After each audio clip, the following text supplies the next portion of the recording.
Everyone. AP EAMCET first phase seat allotment complete అయిపోయింది. So ఎంతమందికి seat వచ్చింది, ఎన్ని సీట్స్ సెకండ్ ఫేజ్కి వేకెన్సీ ఉన్నాయి అనేది డీటెయిల్స్ చెప్తాను. మెయిన్గా ఇది ఒక పెద్ద బ్యాడ్ న్యూస్ అని చెప్పొచ్చు. చాలామంది స్టూడెంట్స్ ఇంకా రిజిస్ట్రేషన్లో పార్టిసిపేట్ చేయని వాళ్ళు ఉన్నారు.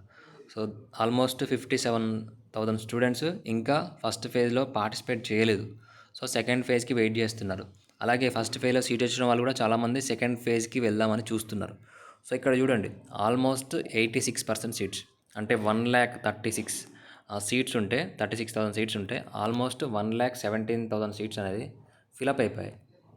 సో 1,17,000 సీట్స్ అంటే మనకి ఆల్మోస్ట్ 20,000 సీట్స్ అనేది వేకెన్సీ ఉన్నాయి.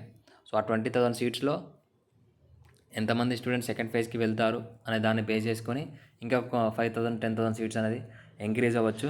అలాగే చాలామంది టీఎస్ ఎంసెట్ వాళ్ళు కూడా ఏపీలో పార్టిసిపేట్ చేశారు. ఈ సంవత్సరం టీఎస్ ఎంసెట్ కంటే ముందే కౌన్సిలింగ్ స్టార్ట్ అయింది. టీఎస్ ఎంసెట్ కంటే ముందే సీట్ అలాట్మెంట్స్ ఇచ్చారు. చాలామంది ఏపీలో టీఎస్ ఎంసెట్ వాళ్ళు పార్టిసిపేట్ చేశారు. అలాగే జోసా కౌన్సిలింగ్ వెళ్ళే వాళ్ళు కూడా లాస్ట్ రౌండ్లో పార్టిసిపేట్ చేసే వాళ్ళు కూడా టీఎస్ ఎంసెట్లో ఏపీ ఎంసెట్లో పార్టిసిపేట్ చేశారు. సో జోసాకి సంబంధించి 5th రౌండ్ రీసెంట్గా కంప్లీట్ అయిపోయింది. సో రిపోర్టింగ్ కానీ, ఫ్రీజింగ్ కానీ, అలాగే కాలేజ్ జాయినింగ్కి సంబంధించి ప్రాసెస్ నడుస్తూ ఉంది. అలాగే టీఎస్ఎం సెట్కి సంబంధించి కూడా వెబ్ ఆప్షన్స్ కంప్లీట్ అయిపోయాయి. ఇంకొక 3-4 డేస్లో సీట్ అలాట్మెంట్స్ రిలీజ్ అవుతాయి. సో ఆ టీఎస్ఎం సెట్ సీట్ అలాట్మెంట్స్ తర్వాత, అలాగే జోసా కౌన్సిలింగ్ సీట్స్ ఫ్రీజింగ్ తర్వాత, అలాగే AP EAMCET seats allotment release అయిన తర్వాత మనకి కాలేజ్ జాయినింగ్కి సంబంధించి ఎంతమంది కాలేజ్లో రిపోర్ట్ చేశారు, ఎన్ని సీట్స్ వేకెన్సీ అనేది ఫైనల్ డిసిజన్ అనేది మనకి ఇంకొక 3-4 డేస్లో వస్తుంది.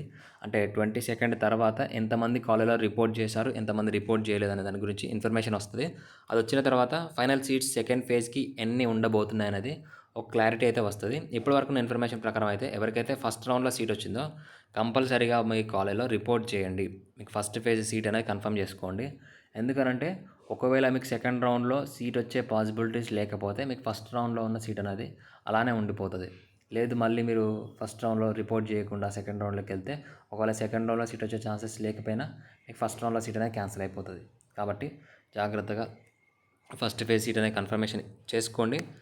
సెకండ్ రౌండ్కి సంబంధించి 2-3 డేస్లో ఫైనల్గా ఎన్ని సీట్స్ ఉన్నాయనేది ఒక క్లారిటీ వస్తుంది. వచ్చిన తర్వాత మళ్ళీ మీకు ఇన్ఫామ్ చేస్తాను. ఇప్పటివరకు ఉన్న ఇన్ఫర్మేషన్ ప్రకారం 20,000 సీట్స్ అనేది సెకండ్ రౌండ్కి వేకెన్సీ ఉన్నాయి.